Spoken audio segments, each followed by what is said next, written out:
So students, today we'll be starting our grade 11 science, understanding about grade 11 computer science from computer system overview. This is the very first chapter, and in this chapter you will be basically learning about introduction of computer system, components of computer and their basic organization, mobile system organization and type of software. These are the key areas that we'll be focusing primarily. And introduction, students, see, you are learning computers for a very long time. From grade 3 itself it starts and still it's continuing. So I'm pretty sure that in these 8 to 10 years you must have understood all the computers, whether you are talking about a normal phone, a laptop, a desktop, or a supercomputer. They are having only two key components. They are having hardware, they are having software. All computer components, they are having only two different devices. उनके पास हर एक computer में सिर्फ दो ही component है। यदि broadly classify करें तो हमारे पास हार्डवेयर आएंगे और हमारे पास सॉफ्टवेयर आएगा। These are the only two things which are there in every computer. Apart from that, there is nothing specifically which you will find. What is the hardware part? Basically, the hardware part are the part which are perceivable, which are tangible, which you can touch, you can perceive, you can move them here and there with holding your hands. Like keyboards are there, CPUs are there, monitor and printer are there. इनका नाम भी है hard and then where. So they are very tough, hard है. यदि हम उसे पकड़ें, touch करें, you will find them very stiff. And आप उसे कंप्यूटर के अंदर देख सकते हो, उसे छू सकते हो, उसे मूव कर सकते हो. And basically all the input devices, output devices, processing devices, storage devices, whenever I am talking about devices, जब भी मैं बोलता हूँ device, then we are talking about hardware only. Second important component that you will find in a computer is a software. दूसरी important चीज जो मुझे दिखेगी, मिलेगी, वो है software. Software क्या होता है? These are recorded instructions and program. Software बना होता है प्रोग्राम से, प्रोग्राम बना होता है इंस्ट्रक्शन से.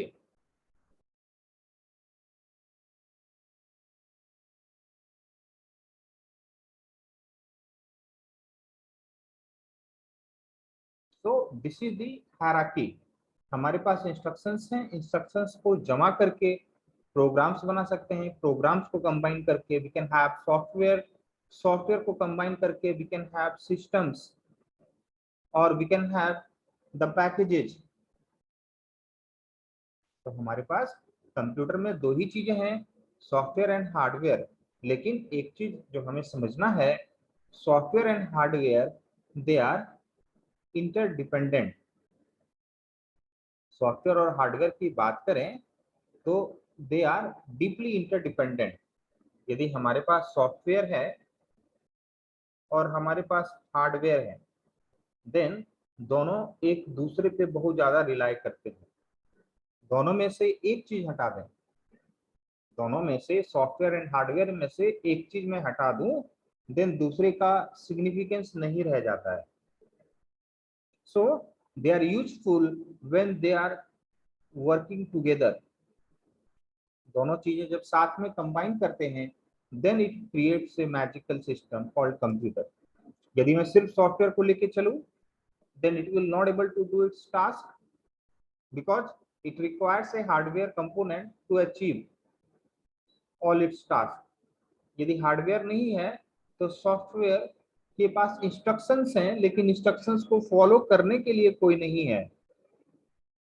और यदि सिर्फ हार्डवेयर है और हमारे पास सॉफ्टवेयर नहीं है, तो हमारे पास काम करने वाले बहुत हैं, काम बताने वाला कोई नहीं है. तो यानी कंप्यूटर सिस्टम सबसे पहले टॉप लेवल पे हमारे पास यूजर है, यूजर सिस्टम के साथ इंटरेक्ट करता है. When the user is interacting with the system, then they will be using softwares. User जो है सॉफ्टवेयर के थ्रू कंप्यूटर से इंटरेक्ट करता है या फिर यूज करता है। अब वो सॉफ्टवेयर हार्डवेयर को यूज करता है अपने काम को कंप्लीट करने के लिए, यूजर के रिक्वेस्ट को फुलफिल करने के लिए। तो hardware and software they are useful when they will be working together and they are useless when they are working independently, because they cannot work independently, they need to work interdependently.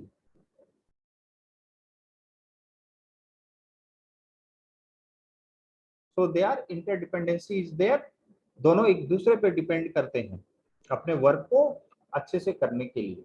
Next we will be learning about computer components and basic computer organisation. Computer में क्या क्या components होते हैं और उनका organisation कैसा है, वो कैसे अरेंज किए गए हैं। So you will find that in a computer there are 4 different components are there, 4 different type of devices are there, 4 different type of subsystems are there, 4 different types of units are there. What are those? Input unit, हमारे पास input unit है, हमारे पास output unit है, we are having output unit. Central processing unit, we are having central processing unit. Inside that again there are components like ALU and we are having CU, and then last we are having storage unit.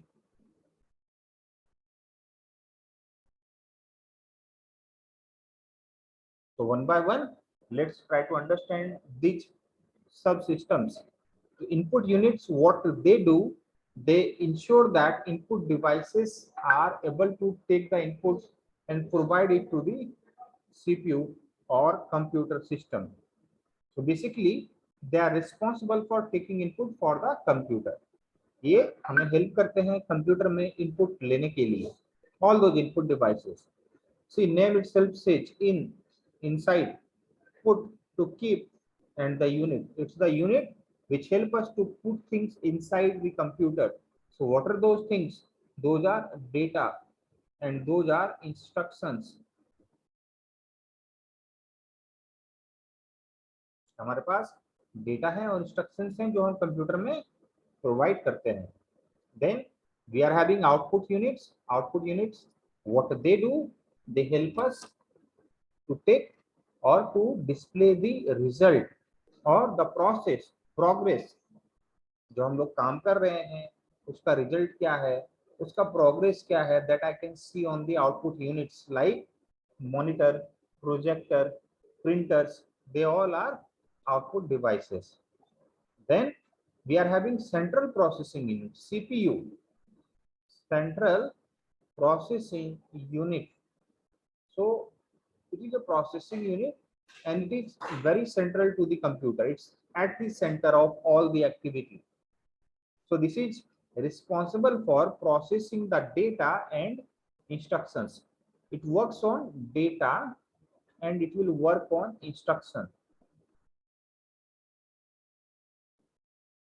ये data and instructions पे काम करते हैं and ensure करते हैं जो भी आपने कंप्यूटर में वर्क दिया है they are being done, and they utilise 2 devices for it.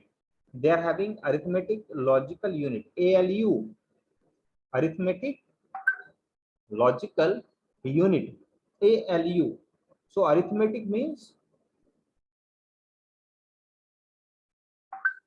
arithmetic is plus, minus, multiply, divide. These are basic arithmetic operation जो हम जनरली करते हैं डे टू डे लाइफ में. So ALU, arithmetic part, will help me to do plus, minus, multiply and divide. The logical part, it will help me to analyze if data or numbers are greater than each other.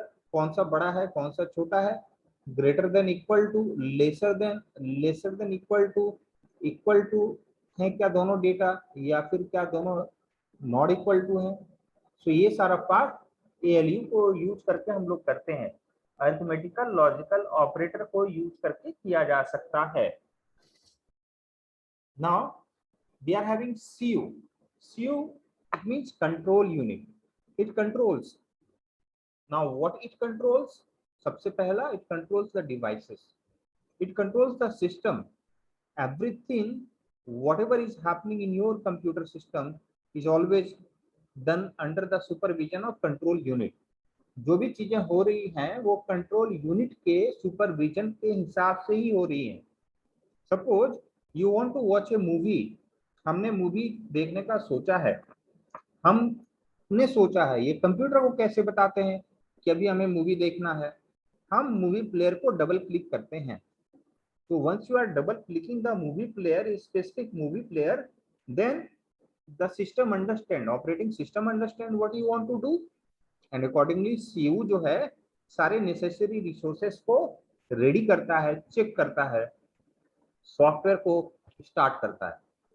So this is how CU help us with doing all the tasks. तो हमारे पास ALU and CU, अभी ये दोनों भी interdependent हैं. दोनों एक साथ ही काम करेंगे, एक दूसरे के साथ में काम करते जाते हैं. They do not work alone. ALU काम करता है CU के अंडर में, एंड ALU जो भी काम करेगा CU उसको जरूर सुपरवाइज करता है. Now last part is storage unit. So basically they help us to store data and instructions. हम लोगों को अपने कंप्यूटर में डेटा, अपने कंप्यूटर में इंस्ट्रक्शंस को स्टोर करने के लिए हेल्प करते हैं.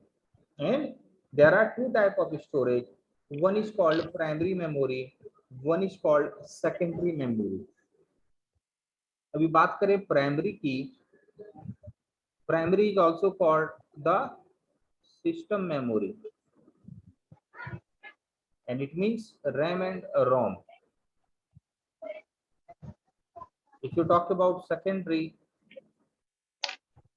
we are talking about user memory. We are talking about hard disk. We are talking about pen drives, CD-ROMs. So primary memory, basically they are internal and volatile memory. यदि primary की और ज़्यादा detail में हम लोग जाएं तो basically we are talking about RAM only, because the operation of ROM, it is very limited, very fixed. हम लोग डिस्कस करेंगे. लेकिन जब हम लोग प्राइमरी मेमोरी की बात कर रहे हैं तो हमें इसमें रैम एंड रोम दोनों आता है, लेकिन हम लोगों को मोस्टली रैम ही समझना है, because this is the memory which is being used by the system, by the computer to do your task, to run your programs. Secondary storage का इस्तेमाल यूजर्स करते हैं. It is being utilised by the user to store its programs, its data, maybe music, maybe videos, games, softwares, pictures, documents. ये सारी चीजों का इस्तेमाल हम लोग करते हैं, सेकेंडरी स्टोरेज में सेव करते हैं. Now the picture that you are seeing here, this picture that you are seeing, this is the organization diagram. This is computer organization diagram and it tells you about the arrangement of different devices. हमारे पास जो devices हैं अलग अलग तरह के, उसके devices के arrangement को बताते हैं कि CPU जो है सबसे बीच में ही रहेगा, and using that CPU there will be other devices which we are connected together. Input device सबसे पहले CPU से connected रहेंगे and output device सबसे लास्ट में कनेक्टेड रहेगा. In between memory will also be connected with CPU and then in the memory part the primary memory will be working with CPU. वो ALU and CU के साथ में काम करेंगे and secondary memory is for storage. वो result होने के बाद, सारे प्रोसेसिंग होने के बाद वहां पे रिजल्ट को स्टोर किया जाएगा. So we studied about different type of devices and their organization up to now. अभी कंप्यूटर ऑर्गेनाइजेशन को और थोड़ा डिटेल में पढ़ेंगे. So basically what is computer organization? So it refers to logical structure of computer describing how its components are connected to one another. So it is a logical structure. ये physical structure नहीं है, logical structure है. ये हम लोग represent करते हैं how different devices are connected with each other and how they affect one another's functioning.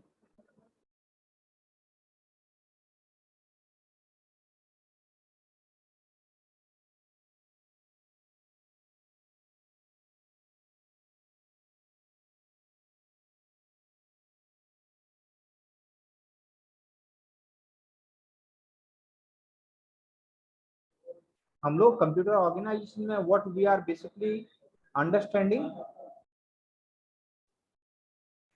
So computer organization, when you are thinking about it, so it's representing the logical structure, the arrangement.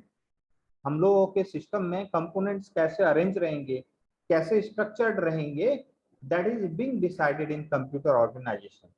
And कैसे इस organisation की वजह से एक दूसरे का functioning, एक दूसरे का काम जो है इम्पैक्ट करता है. तो बेसिकली कंप्यूटर जो है कैसे वर्क करता है, it uses the IPO principle और आईपीओ साइकिल हर एक काम के लिए. Whether you are thinking about watching a movie, यदि आप बात कर रहे हैं गेम खेलने की, बात कर रहे हो मूवी देखने की, बात कर रहे हो इंटरनेट यूज करने की, डॉक्यूमेंट टाइप करने की, कंप्यूटर के लिए वो हमेशा एक ही टाइप का काम है. It has to use the IPO principle. कुछ भी आप काम दोगे कंप्यूटर को, कंप्यूटर इसी को यूज करेगा. कंप्यूटर इनपुट लेगा, कंप्यूटर प्रोसेस करेगा, कंप्यूटर आउटपुट देगा. So by using this three fundamental work और processes, it does everything. Computer में चाहे कुछ भी करना हो, किसी के लिए भी करना हो, उसके लिए हमेशा ही they are using the same cycle, IPO cycle.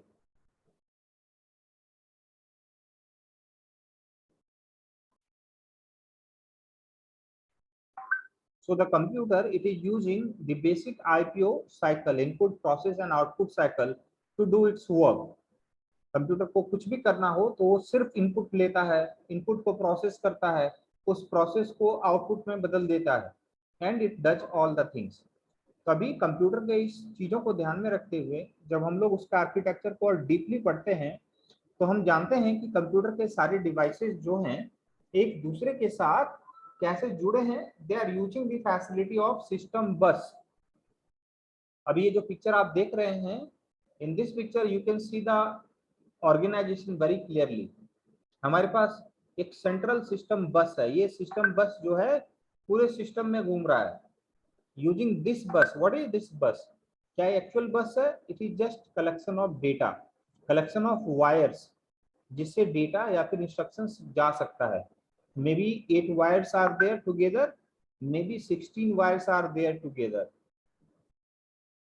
So using this buses, हमारा CPU कनेक्टेड है सिस्टम के साथ, इनपुट डिवाइसेस कनेक्टेड हैं, आउटपुट यूनिट कनेक्टेड हैं, स्टोरेज एंड मेमोरी कनेक्टेड हैं, और ये बस कॉमन है जो सारे डिवाइसेस को कनेक्ट कर रहा है.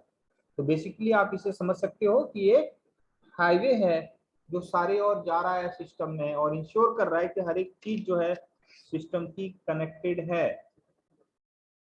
Now next will be learning in detail about input units. Input unit कैसे है, क्या काम करते हैं?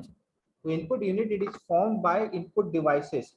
जितने हमारे इनपुट डिवाइसेस हैं सबको एक साथ जमा कर लें तो हमारे पास इनपुट यूनिट बन जाता है. उसमें क्या क्या आ सकता है? सबसे पहला एग्जांपल है keyboard, mouse, MICR magnetic ink character reader, OMR optical mark reader, OCR optical character reader, joysticks, MICR magnetic ink character reader cheque book को रीड करने के लिए यूज करते हैं. OMR ऑप्टिकल मार्क रीडर हम लोग पेजेस को रीड करने के लिए यूज कर सकते हैं. And OCR that also can be used for reading the pages digitally. So basically input devices, it is responsible for taking input and converting it into computer understandable form. ये क्या help करते हैं हमें input लेने में और इसे computer understandable form में चेंज करने में हमें हेल्प करते हैं. जो भी आप कंप्यूटर में काम कर रहे हो वो बाइनरी में हमारे पास जाता है. When you are pressing A from your keyboard, A is not going in the system. System में जा रहा है इसका value which is 65. इसको भी बाइनरी में चेंज करके फिर यूज करते हैं सिस्टम में। इस वे में ये स्टोर्ड होता है। हमारे पास क्या क्या इनपुट डिवाइसेस हैं कॉमन? कीबोर्ड है, माउस है, माइक्रोफोन है। कीबोर्ड हम सबने यूज किया है। मोर देन 106 110 कैरेक्टर्स हो सकते हैं इसमें, कीज हो सकते हैं, जहाँ पे आपको A to Z, capital small 1 to 9 numbers, function keys F1 to F9, special keys like enter, delete, caps, tab, ये सारी चीजें मिलेंगी। Mouse we have used it many times. पहले हमारे पास मैकेनिकल माउस थे जो कि बॉल के मूवमेंट को, माउस के नीचे बॉल लगा रहता है, उस बॉल के मूवमेंट को कैप्चर करते थे। अब हम लोग ऑप्टिकल माउस यूज करते हैं जो लाइट के रिफ्लेक्शन को कैप्चर करता है और स्क्रीन के मूवमेंट को कंट्रोल करता है। Nowadays we are having Bluetooth mouse जो कि वायरलेसली कनेक्टेड है। We can have mics, mic से हम लोगों के जो वॉइस हैं इट कैन बी डिजिटाइज्ड, इससे डिजिटल ऑडियो में चेंज किया जा सकता है। Next we are having output units. So output units जो है सारे आउटपुट डिवाइसेस से बनता है। जितने हमारे पास आउटपुट डिवाइसेस हैं सबको मिलाएंगे तो हमारे पास आउटपुट यूनिट बनेगा और वो हेल्प करते हैं रिजल्ट को देखने के लिए। यदि मैं रिजल्ट को देखना चाहूँ सॉफ्ट कॉपी में, then I can use the output unit like monitor. Result को देखना चाहूँ हार्ड कॉपी में, then I can use printer.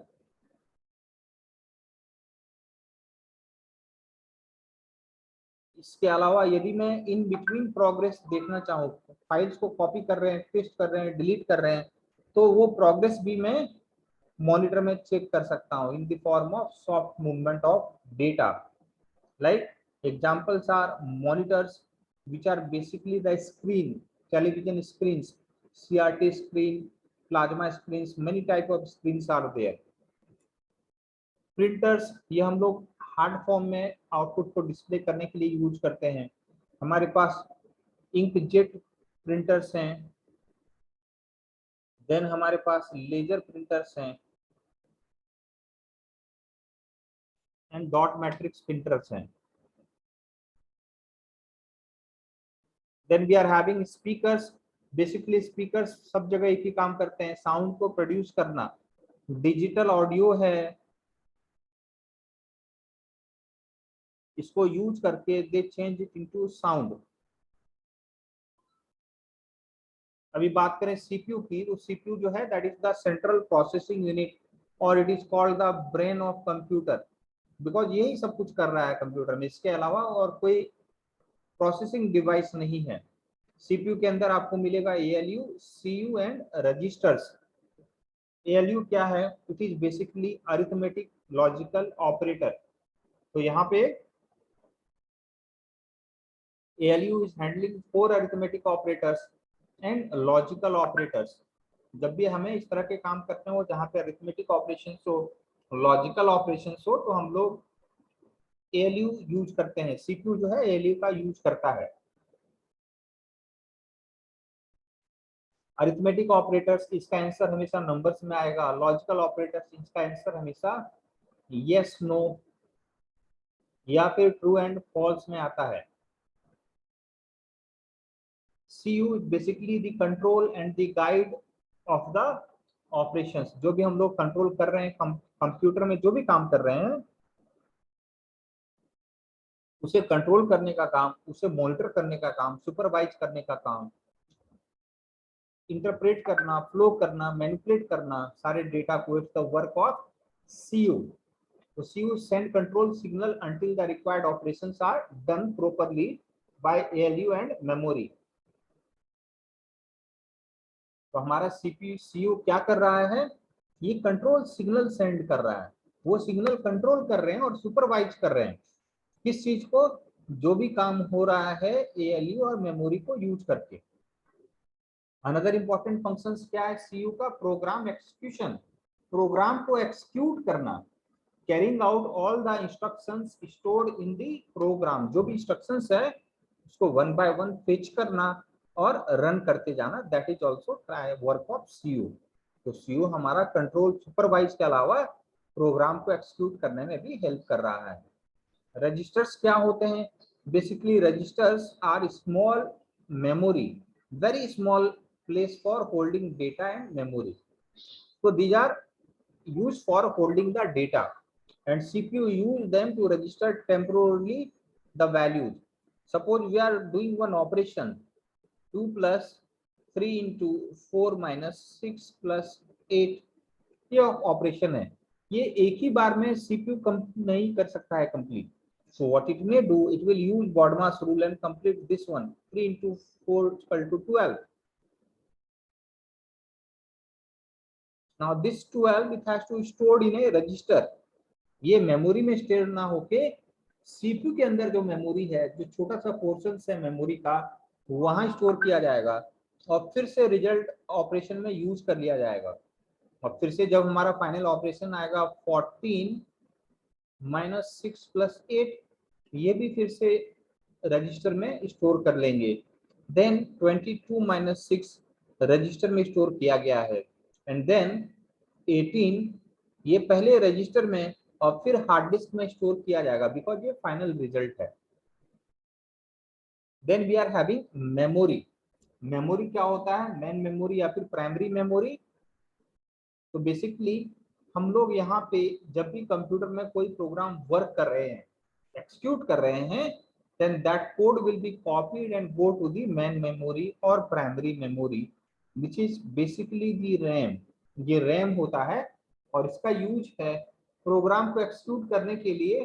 Programme को मेमोरी में रहना जरूरी है, और वो मेमोरी जहाँ पे प्रोग्राम रहेगा हार्ड डिस्क से आके, that is the RAM part. RAM में ही वहां पे वो स्टोर रहेगा. जो भी टास्क परफॉर्म हो रहा है तो उससे रिलेटेड सॉफ्टवेयर्स रैम में कॉपी किए जाते हैं और सीपीयू उस पे वर्क करता है, and then it return back the results. Memory में whatever data is there, that is stored in the form of binary data, and in binary data one bit, it is an elementary unit of memory. एक bit का मतलब होता है either एक 1 और एक 0, दोनों में से कोई एक वैल्यू. दोनों एक साथ नहीं हो सकते हैं और दोनों अब्सेंट भी नहीं हो सकते. दोनों में से कोई एक वैल्यू रहे तो उसे एक बिट बोलते हैं. यदि एक बिट को एक साथ मिला दें तो कंप्यूटर में उसे एक बाइट बोला जाता है. जैसे हमने पढ़ा है मेमोरी यूनिट्स, अलग अलग टाइप के यूनिट्स पढ़ते हैं, वेट के यूनिट्स, मेजरमेंट के यूनिट्स. तो ये है मेमोरी यूनिट्स, जहां पे one single unit of data is called a bit, 8 bit of data is called a byte, 4 bit of data it's called a nibble. Then यदि 2 to the power 10 bit of data, ऐसे 2 to the power 10 bit of data मिलाए, 1024 मिलाए तो इससे 1 KB बोलते हैं. Then 2 to the power 10, it is called 1 MB. 2 to the power, so it will be 20, 30, that way it will be. If you are talking about bits, then it is 2 to the power 20 bits or 2 to the power 10 KB, or bytes, then it will be 1 MB. 2 to the power 30 bits or 2 to the power 10 KB will be GB. Same way all the units are given. आप इस side से पढ़े 1024 byte is equal to 1 KB, 1024 KB is equal to 1 MB, 1024 MB is equal to 1 GB, 1024 GB is equal to 1 TB, 1024 TB is equal to 1 PB. In that way, we have to go through the entire table and understand it.